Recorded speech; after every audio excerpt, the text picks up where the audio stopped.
So yesterday, I talked about the first derivative test, right? And kind of summary of what's going on.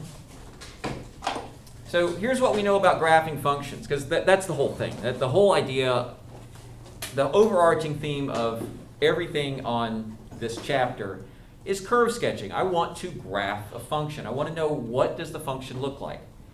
So if I give you some information and I say f of 2 is equal to 3, what do we know about the function? Times x equals 2, it is 3. You got a dot, right?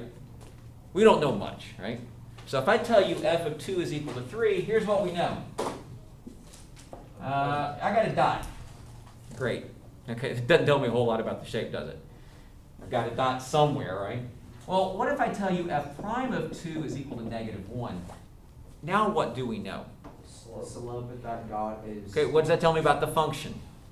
The function is... What? decreasing. It's negative? What? It's decreasing. It's decreasing. Because if your derivative's negative, right, then we know that our graph is going down. Oh, we're getting some information about the shape. Do you see that? Yep. See, if I just tell you f of 2 is equal to 3, you get a dot, yay, right? But if I tell you f prime of 2 is equal to negative 1, well, I know the points, I know what the points around it are doing. They're going down, right? And that's kind of what the first derivative test tells us. I mean, there's two things the first derivative test tells us. Do a little summary of this. So the first derivative test, it tells us, it basically gives us flat spots, right?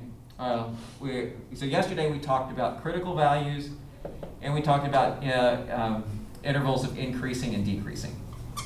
And that's pretty much what the first derivative test tells us. It tells us, all right, this is where your function's increasing, here's where it's decreasing, and here's where it changes from increasing to decreasing. It can change one of two ways. It can change gradually, right, where you have a flat spot, or it can change abruptly where you have a cusp. And that's it. That's the first derivative test. And I gave some, I did a few examples. I did like a nice polynomial example. I did a couple of, I gave some uglier examples, and I ran out of time. But for the most part, that's what the first derivative does. You take the derivative, set it equal to 0, set up an interval so you can figure out what the function's doing, up, down, here. Well, today we're going to talk, well, let's see, I'll do the build-up. So if yesterday was the first derivative test, guess what today is? Second derivative. Second derivative test. Y'all are good, right? We're looking for patterns. So if I'm looking for the second derivative, right? So what does the second derivative tell us? How the What? first derivative is changing. That's exactly what it does. All right? So in this case, like if I look at this and when I say f prime of 2 is negative 1, we're decreasing. The second derivative tells us how something is decreasing or increasing. All right? Now I want to draw a picture, right? So there's actually four ways that, there's four kind of outcomes with increasing and decreasing. You can increase one of two ways. You can increase this way or you can increase this way. Everybody see that? What if you're flat? Then talk about that in a little bit, because I guess there's 5 ways. You can decrease. You can decrease this way or you can decrease this way. So these are examples of increasing. These are examples of decreasing, right? And the second derivative tells us how stuff increases or decreases. And how it tells us this is it talks about the word concave. And I am so glad, I was really glad in high school when they talked about, they call it concavity, and they use the words concave up and concave down. Right? And I'm so glad they use concave up and down as opposed to concave and convex, because I remember when I was in high school, I was like, oh great, how do I figure out which shape that is, right? I don't have to worry about that. Concave up and so I can attach a picture to the words. Concave up is a happy face, concave down is a sad face. I guess you can put some eyes and a nose with it, right? Just kidding about the eyes and nose, but yeah. Okay. So we got so if it's concave up, it's a happy face. If it's concave down, it's a sad face. And so let's do a problem.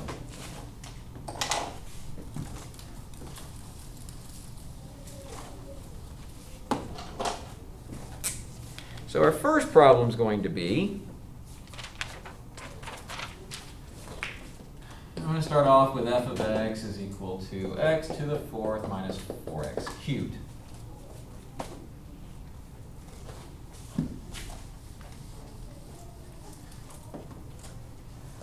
And my intent is, I want to graph this. I want to know everything I possibly can about this graph using calculus. I want calculus to describe as much of this graph as I can. And, well, so that step one is we'll start with the first derivative. So if I start with the first derivative, then that means f prime of x is equal to, is that 4x cubed minus 12x squared. You okay with that part? My marker's dying. Yeah, you finally got one in. Okay, now. So we're going to find our critical values. I set it equal to 0. I'm going to pull out a 4x squared, x minus 3. So I get critical values at x equals 0 and 3. And if I do a first derivative test, so I do my little chart, here's f prime, and here's 0, here's 3. So I'll check my intervals. So I pick a really big negative number, negative 1,000. Negative 1,000 squared is positive. 1,000 minus 3 is negative. Positive times negative is negative. If I pick a number in between 0 and 3, pick 1. Well, 1 squared is still positive. 1 minus 3 is negative. It's still negative. Yes. Okay. Negative. And after 3, I'm going to pick a big number. Giant number positive. Everybody's positive. So it increases. And so if I look at this first derivative test, what I end up with is the derivative's negative, so it's decreasing, and it's increasing. And this kind of has some reference to things that, some of the things we talked about like yesterday, where the arrows don't always alternate, right? Like I know some of the examples we did yesterday where it increases, decreases, right? It always alternated. Well, they don't, right? This is the case where it doesn't. Now, we could draw this picture, right? In fact, we are going to draw this picture. So to draw this picture, we're going to have to plot a couple of points. Let's see. Oh, let's plot a couple of points. What x values am I going to plot? 0 and 3. I'm going to plug 0 in. Well, that's easy enough. I get 0. I'm going to plug 3. That's 81 minus 108. So I get negative 27. I did the problem before. Okay. And for those of you who don't take notes, I do need you to draw this. I want you to draw a picture, right? You're not actually going to write down any numbers, but I do want you to draw this because there's something you're actually going to learn by drawing the picture. So it's 0, and then 1, 2, 3, and negative 27 somewhere here. So I need everybody to draw that.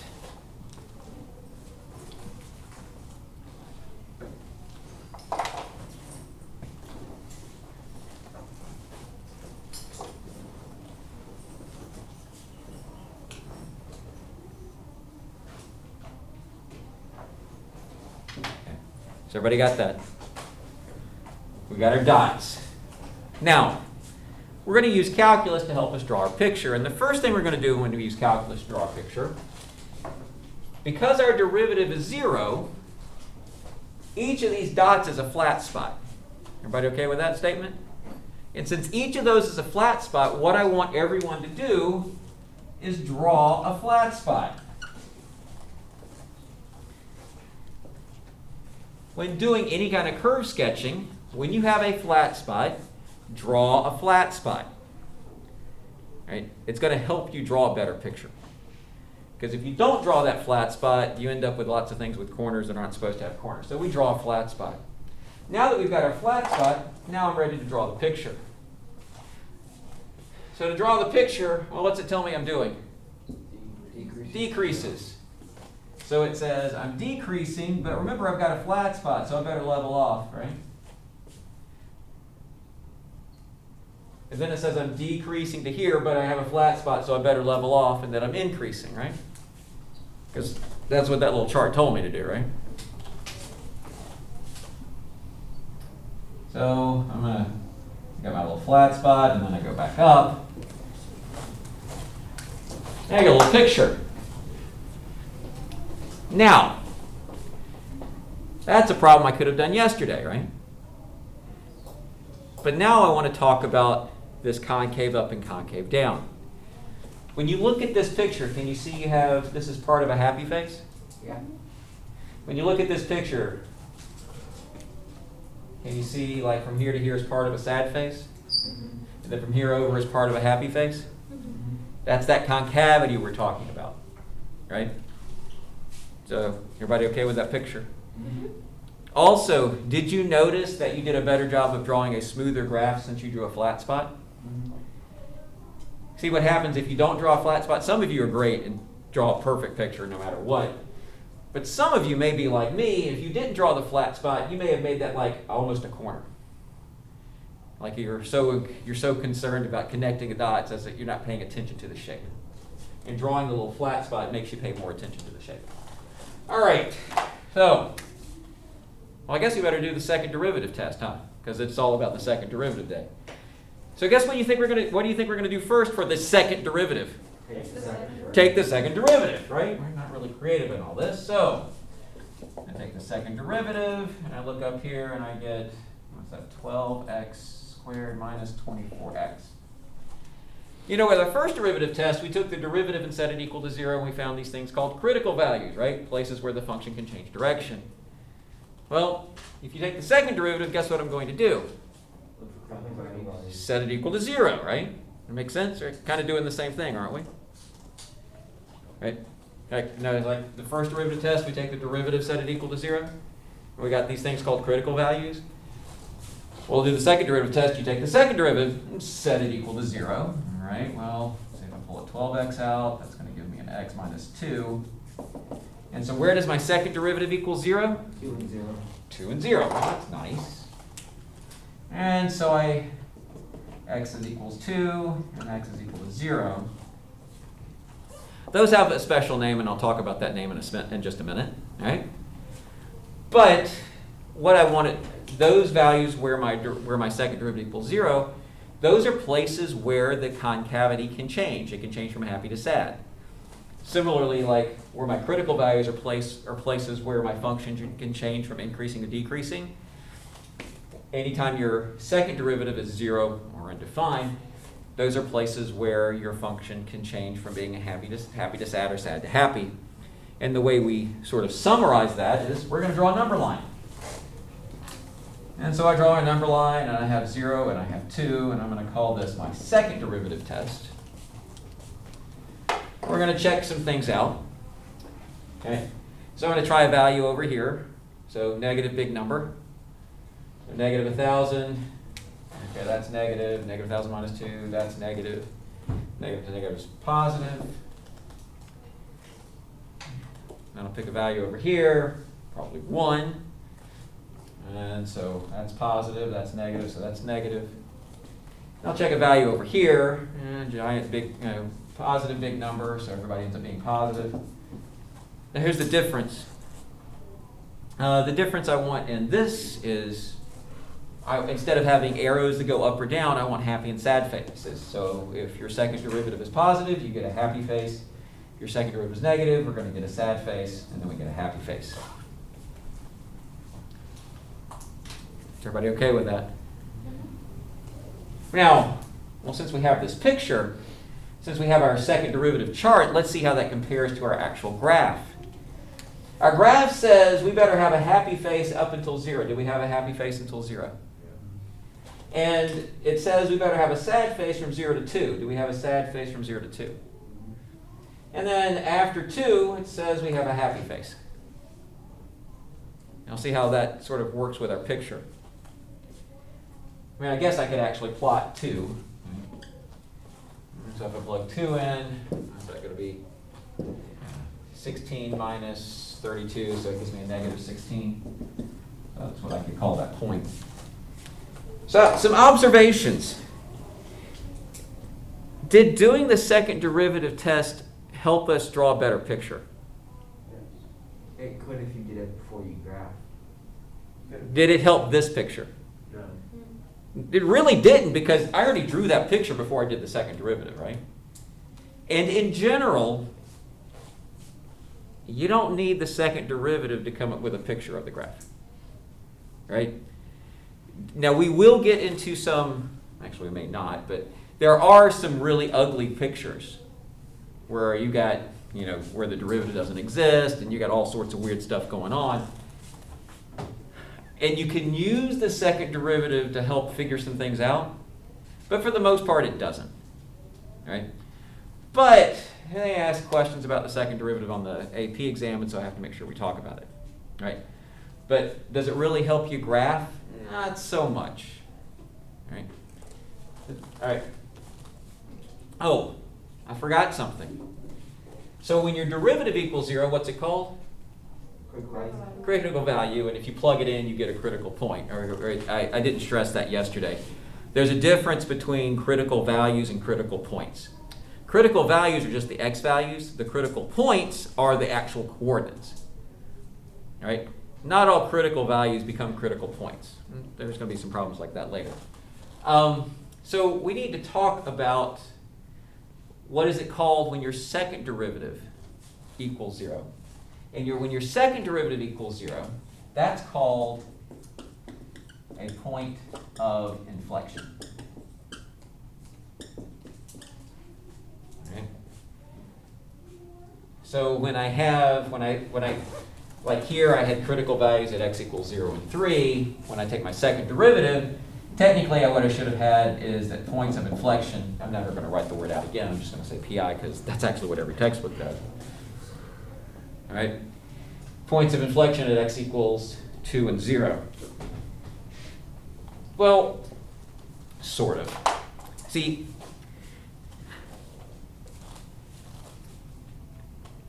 a critical value always happens when your derivative is 0 or undefined.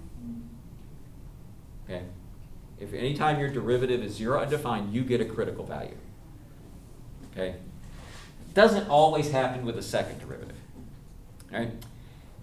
For something to be a point of inflection, it has to change concavity. It has to change from a happy to a sad face or a sad face to a happy face. So 0 and 2, these were points of inflection, right? Because they changed. See how this changed from happy to sad and then sad to happy? Right? If those don't change, you don't get a point of inflection, which is a real nitpicky point that the AP exam tends to exploit. So I have to make sure that I say it a few hundred times between now and May. Yes? What situations create We'll see them. We just went on step 1 of a big picture, right? And to get that picture that you're thinking about is a few steps up. There's some things that happen in between now and then. All right. But notice how we were decreasing and decreasing? This was still a point of inflection. Okay? But there are cases where if the concavity doesn't change, it's not a point of inflection. And I don't know why they make a big deal about it, but they do. All right. Wait, did this make sense? So now I want to go back to the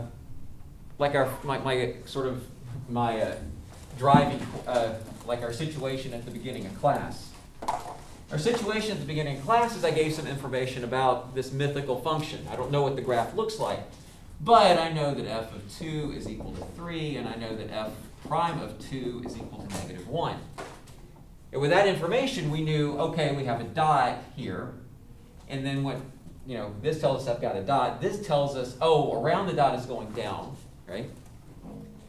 But now if I tell you f double prime of 2 is equal to 3, this is telling us that, so my derivative is negative, so that means it's decreasing. But my second derivative is positive, so it's decreasing as a happy face. And so I know that around this point, the graph is decreasing as a happy face. So do you see, the more derivatives we get, the more detail we find out about the shape of the graph. Okay? Which is the big deal here. All right.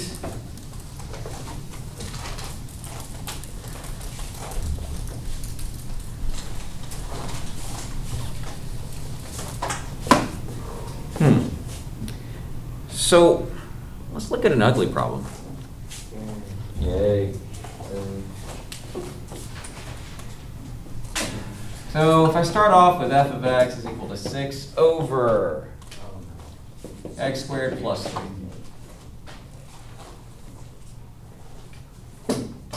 And I want to know, I want to do my first and second derivative test of this. Well, the first derivative test isn't bad. Like the first derivative test I'm fine with. I mean, the first thing I'm going to do is, we'll set this as 6 times x squared plus 3 to the negative 1. So I end up with f prime of x is equal to negative 6 times x squared plus 3 to negative 2 times 2x, which is negative 12x over x squared plus 3 squared. Everybody okay with my derivative? Yes. All right? So I take the derivative, fine. I want my critical values. My critical values are where the derivative is 0 or undefined. Where is this thing 0? 0. At 0, where the top equals 0. Are we okay? So we get one critical value at x equals 0. Where is this thing undefined? X squared plus 3 squared is 0. X equals 2 and then Root 3. Nowhere. Does the bottom ever equal 0? oh no. No, it's an imaginary number. Because that's plus, right? No matter what value, we don't deal with imaginary numbers in this calculus course. There is a math course called complex analysis that you take your junior year in college if you're a math major, and it does calculus it does all sorts of stuff with imaginary numbers. That's not this course. Thank you. Okay. So, everybody understand there's no place that equals 0? All right, so we have a critical value at 0. Well, that's fine. So, I've only got one critical value, and that's not terribly ugly. I want to do my little first derivative chart. Are we okay? The bottom's always positive? Yeah. 2 reasons that's always positive. X squared plus 3 is always positive, and then when you square it, it's definitely really positive, right? There's no way, right? The bottom's always positive. If I pick a giant negative number plug it in, well, negative 12 times a big negative number is going to be positive. If I plug in a positive number, then, let's see, I get negative 12 times a positive number is negative, and so I know it's increasing, and then it's decreasing. So I haven't graphed anything. I've just done some calculus. What's happening at 0? Flat spot. What kind of flat spot is it? It's a local max. Does everybody see it's a local max? Yeah. Is it obvious a local max? Well, that chart really makes it clear, right? I mean, it's a local max. Now, technically we don't have to draw the picture, but I want to because I want you to see what's going on. So if you look at this picture, you might think, I hate this. I'm going to run out of board space real quick. I need to write here because, honestly, just to preview, the second derivative is going to take from here to here. Yay. Right on the left side of the equation. Oh, like I've only got so much screen space for the camera. So I'm going to draw something here, but be prepared that I have to erase it. So at 0, if I plug in 0, let's see, that's going to give me 2. All right, so we're here, and it's a flat spot. So the danger is, if I just gave you this information, you might think it looks like a parabola. Because you think, well, wait a minute, doesn't this look like a parabola? Doesn't it look like a parabola? Right? It's increasing, flat spot, decreasing. It should look like a parabola. Well, yeah, but I think y'all have graphed enough functions to know that there's no way that thing's going to look like a parabola, right? Because our goal is to graph this, right? And this clearly is not a parabola. I just know it's increasing. This has got a horizontal asymptote. We'll talk about asymptotes. That's fun and excitement later. So, I want to know what the graph's doing. I know it's increasing, then decreasing, but how it increases and how it decreases, I need the second derivative for. So, I'm going to start. So I have f prime of x. Let's see. Oh. So I'm going to take the second derivative, and unfortunately, I'm stuck with, I got to use quotient rule. So, see, derivative of the top is negative 12 times this mess, which is x squared plus 3 squared minus the derivative of this mess, which is 2x squared plus 3 to the first times 2x times the top, which is negative 12x, all over that thing squared, which is x squared plus 3 squared, squared. Yay. Yeah, just so you know, the second derivative, if it's a polynomial, your second derivative is not terrible. If it's not a polynomial, your second derivative is always pretty ugly. Example, right? This is pretty ugly. So, well, we've got to clean it up. The bad news is it's ugly. The good news is after you do one useful algebra trick, and then it's not so bad. Here's the useful algebra trick.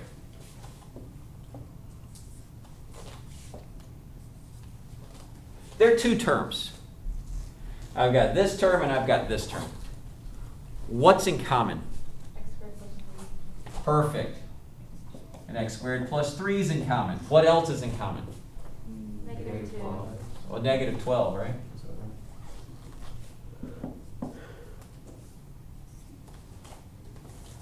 Everybody recognize the negative 12 and the x squared plus 3 are in common? And when you pull that out, we're going to be left with x squared plus 3 minus 4x squared. Yeah. All over, and I'll make this x squared plus 3 to the 4th.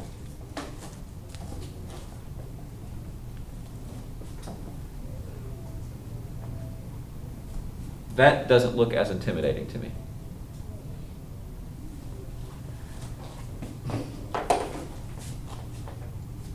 Because, you know, if I do just a little bit of work, right? Because this ends up being 3 minus 3x squared. And to avoid some massive confusion that happened second period, I'm going to do something in my head.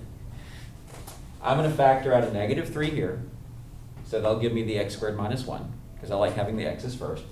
And then when I pull that negative 3 here, that's going to give me 36. Okay? So I end up with 36 times x squared plus 3 times x squared minus 1 all over x squared plus 3 to the 4th.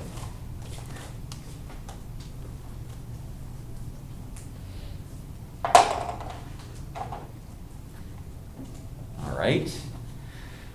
Huh. Oh, the x squared plus 3's cancel, right? Yeah. Or at least this cancels one of those. And I'll go ahead and factor the x squared plus x squared minus 1. And so now I have to... Told you I was going to have to erase. And so here's what I have. I have my second derivative is equal to 36 times x plus 1 times x minus 1 all over x cubed plus 3 cubed. Uh-oh. 30x squared. X squared. X squared, yeah. Did I say x squared and write x cubed? Mhm. Said X. Said X cubed. Oh, I said x cubed? Oh, dang it, okay. All right. All right. So now, how do I find my points of inflection? You put the top and bottom. Well, the top and bottom equals 0, right? And actually, right now we can't call them points of inflection because we don't know if they change, right? For something to be a point of inflection, we have to know it changes. And so we don't, technically we don't call them points of inflection. We call them possible points of inflection. And those are going to be where the top equals 0 and the bottom equals 0. Well, the bottom never equals 0, so I don't have to worry about that. But the top can equal 0 at x equals negative 1 and 1.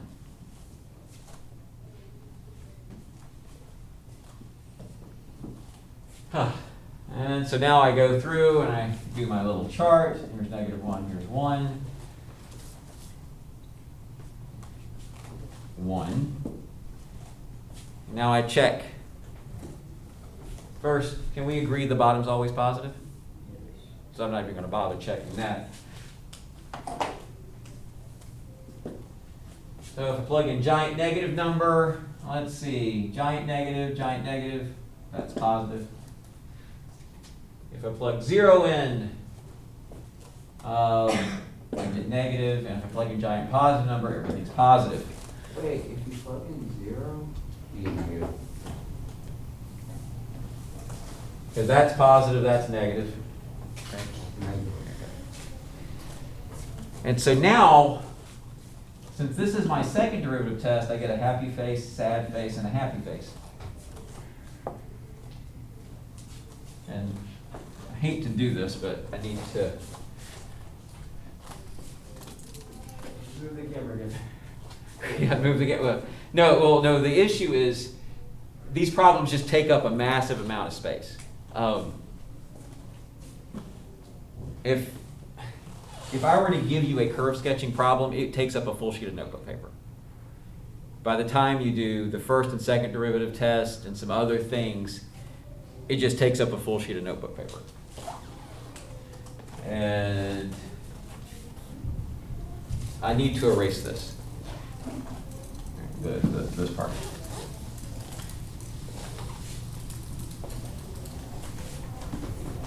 And what I'm going to do is write down the useful stuff. Our useful stuff is this first derivative chart and our second derivative chart. So it's negative 1, there's 1, positive, negative, positive, happy, sad, happy.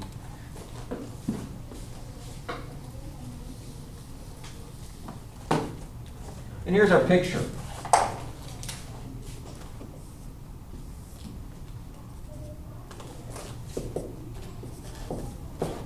So at 0, I'm at 2, and I'll plug in negative 1 and 1, and I get the same answer. Plug in 1, 6 over 4, which is 3 over 2. And so both of these are going to be 3 over 2. And so here we are at 3 over 2. Now let's talk about what this picture looks like. First, with a second derivative chart looking like this, is there any way I'm going to get a parabola? No. No, right? Because if you think about a parabola, it's either all happy or all sad, isn't it? It doesn't change. It's either a happy face or it's a sad face. Now I do have the derivative of 0, so I get a flat spot. And then here's this is how it works. So I have to say it's increasing to 0, but it increases as a happy face and then switches to a sad face. Actually, from negative 1 to 1, it's a sad face. Well, that makes sense. Are you okay with that part? But from negative infinity to negative 1, it's got to be a happy face. And so that's actually going to look like this. Happy face, then it switches to sad face. There's our point of inflection. And then in the last part, it's decreasing as a happy face, and so this is how it decreases as a happy face.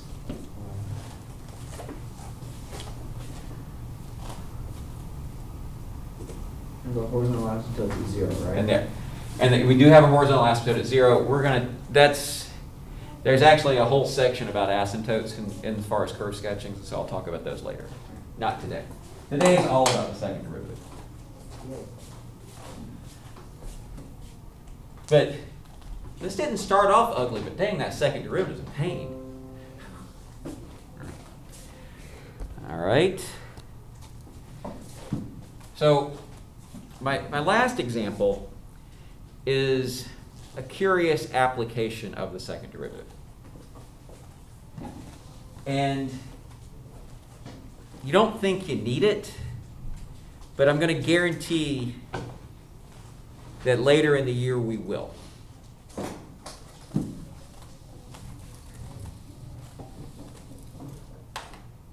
So we're going to start with a significantly nicer function.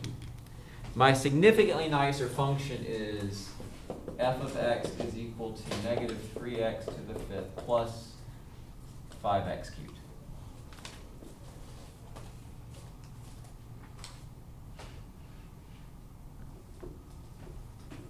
You know, taking the first and second derivative of this is significantly nicer than the previous problem. You want us to do it? Oh yeah, I mean, you could, yeah, y'all can do it. Do it along with me because this will go. We're going to do the first derivative test, and so when I take the derivative, it's going to give me negative 15x to the fourth plus 15x squared. I want to find my critical values, and if I pull out a negative 15x squared, that's going to give me x squared minus 1 equals 0. So what are my critical values? 0, positive 1. Are we okay? We get critical values at 0, plus, and minus 1? All right, and those are going to be critical points. We could find them. Like I could plot those, and I could find my critical points. Without doing a first derivative chart, I guess my question is, so I'm going to plug in, I want to find a critical point. So I want my critical point, oh, if I plug 1 in, that's going to give me 2. Is everybody okay? Get 1, if I plug 1 into the function, I get 2. And so I have a critical point, I'll call that CP, at 1, 2. Right? So I have a critical point at the coordinate 1, 2. And I want to know, is this a max or a min? Okay, I kind of want everybody in a certain spot. Are we okay with the question? Yeah. Is it possible that this point is a maximum or a minimum? Well, it's a flat spot, right? And flat spots can be maximums or minimums, right? And so I want to know, well, how do you find out if it's a maximum or a minimum? And you're thinking, well, you just showed us yesterday. Do your little chart and find the little arrows, and we could look at it and find it's a max or a min. And yes, we could do that. But the point is going to come in the very near future that that's not possible. All right?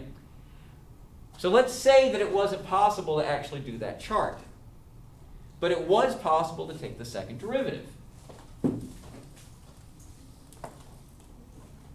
And so I'm going to take the second derivative of this. So my second derivative of this is negative 60x cubed plus 30x. And don't worry, I'm not going to find possible points of inflection. I don't really care about those right now. What I do care about is if I plug in 1 into the second derivative. What do we get when we plug in 1? Negative 30. I get negative 30. Is everybody okay with that? Okay, well, okay. So we make sure we got all the pieces. Are we okay that the coordinate 1, 2 is a flat spot? Is everybody okay with that? Our derivative 0, we know it's a flat spot. So if I were plotting this, I'm at the point 1, 2, it's a flat spot. We also just found out that our second derivative is negative. Right? It happens to be negative 30, but hey, it's negative. So our second derivative is negative. So is that a happy face or a sad face? Sad face. So if you have a flat spot with a sad face, what does that make that be? What is flat spot with a sad face? What is that going to make it? Max. It's going to make it a maximum. Does that make sense? Right? Are we okay with that idea of the flat spot with a sad face? So if you draw your flat spot with a sad face, we just found out it's a local max. Now, right now, you might think, why on earth would you do this? We're so close. We just do Can't we just do the first derivative chart and make all the arrows and come up with the answer? Yes, we could in this case. But the point is going in the very near future, you're not going to be able to make a first derivative chart. But you're still going to be asked to determine if it's a maximum or a minimum, or a local max or a local min. And so you need the second derivative with information from the second derivative, you can actually answer that question. All right.